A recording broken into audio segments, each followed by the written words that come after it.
আলী বাবা অতিথির সহিত ভোজনে উপবিষ্ট হইল। মর্জিয়ানা ও আব্দাল্লাহ তাহাদিগকে আহার্য পরিবেশন করিতে লাগিল। আহার সমাপ্ত হইলে আব্দাল্লাহ ও মর্জিয়ানা ভোজনাবশেষ সরাইয়া ফেলিয়া ফল ও মদ্য রাখিয়া গেল।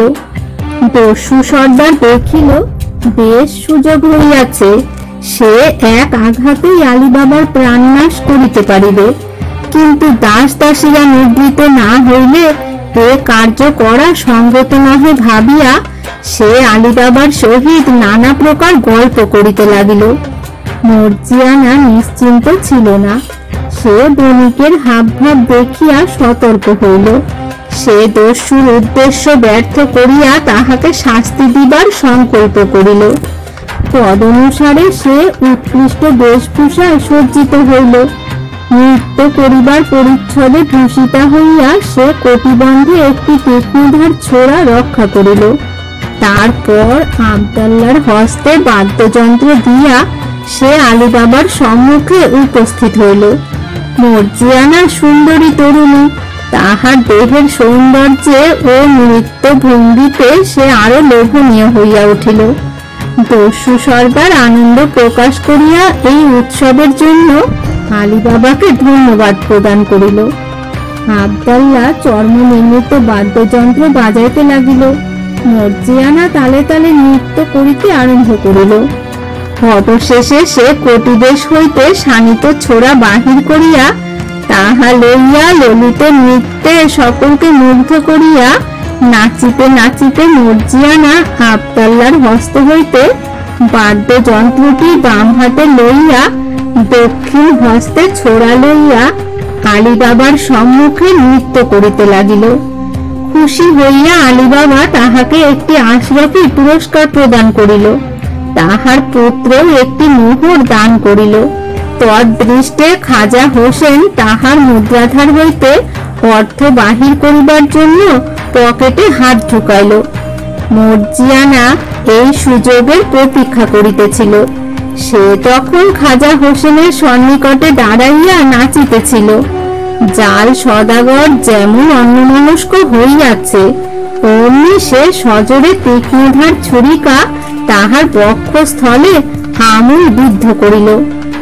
সহসা ছোড়ার সাংঘাতিক আঘাতে দস্যু সর্দার গত জীবন হইয়া ভূমি তলে পড়িয়া গেল। আলী বাবা মর্জিয়ানাকে তিরস্কার করিলে সে বলিল, এ ব্যক্তি সেই দস্যু সর্দার আপনাকে হত্যা করিবার জন্য আসিয়াছিল। তাহার পর চুলা টানিয়া ফেলিবা মাত্র তাহার স্বরূপ প্রকাশ পাইল। আলী বাবা অত্যন্ত বিস্মিত ও পুলকিত হইয়া বলিল, তুমি তো আর দাসী নহ। আমি তোমাকে আশাতীত পুরস্কার প্রদান না করিলে তোমার প্রতি আমার অবিচার করা হইবে। আমি পূর্বেই বলিয়াছিলাম তোমাকে আমি যথাযোগ্য পুরস্কার প্রদান করিব। এখন সেই পুরস্কার দানের সময় আসিয়াছে। তোমাকে আমি আমার পুত্রের হস্তে প্রদান করিলাম। তুমি তাহাকে বিবাহ করিয়া সুখী হও। আজ হইতে তুমি আমার পুত্রবধূ হইলে। তোমার অনুগ্রহ ও চেষ্টাতেই আমার প্রাণ রক্ষা হইল। তুমি আমার সংসার বজায় রাখিলে। তোমার সাহস ও বুদ্ধি কৌশলে দুর্বৃত্ত দস্যু দলের নিপাত হইল। মর্জিয়ানা, তুমি আমার রক্ষয়িত্রী। আলী বাবার পুত্র তৎক্ষণাৎ পিতার অভিপ্রায়ে সম্মতি জ্ঞাপন করিল। কারণ মর্জিয়ানার নিকট পিতা পুত্র যে কেবল কৃতজ্ঞ তাহাই নহে, মর্জিয়ানা পরমা সুন্দরী ও তীক্ষ্ণ বুদ্ধিমতী ছিল। তাহাকে বিবাহ করিয়া আলী বাবার পুত্র সুখী হইবে সে আশা তাহার ছিল। অনন্তর আলী বাবা গোপনে দস্যু দলপতিকে তাহার সঙ্গীগণের পাশে উদ্যানের মধ্যে সমাহিত করিয়া বিবাহের আয়োজনে ব্যস্ত হইল। মহা সমারোহে বিবাহ হইয়া গেল।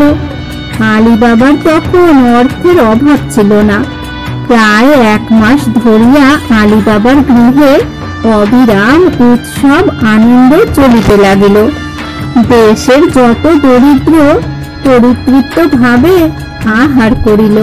কাশেমের মৃত্যুর পর আলী বাবা আর সেই পার্বত্য ধনাগারে প্রবেশ করে নাই। দস্যু সর্দারের মৃত্যুর পরও সে সেদিকে যাইতে সাহস করে নাই, কারণ দুইজন দস্যু জীবিত আছে কি না সে সম্বন্ধে তখনও কোনো কথা জানিত না। 1 বৎসর পরে যখন আলী বাবা দেখিল দস্যুগণ আর তাহার বিরুদ্ধে কোনো ষড়যন্ত্র করিল না, তখন সে বিশেষ সাবধানে সেই গুপ্ত ধনাগারে উপস্থিত হইল। কিন্তু সেখানে কোনো শত্রুর সন্ধান পাইল না।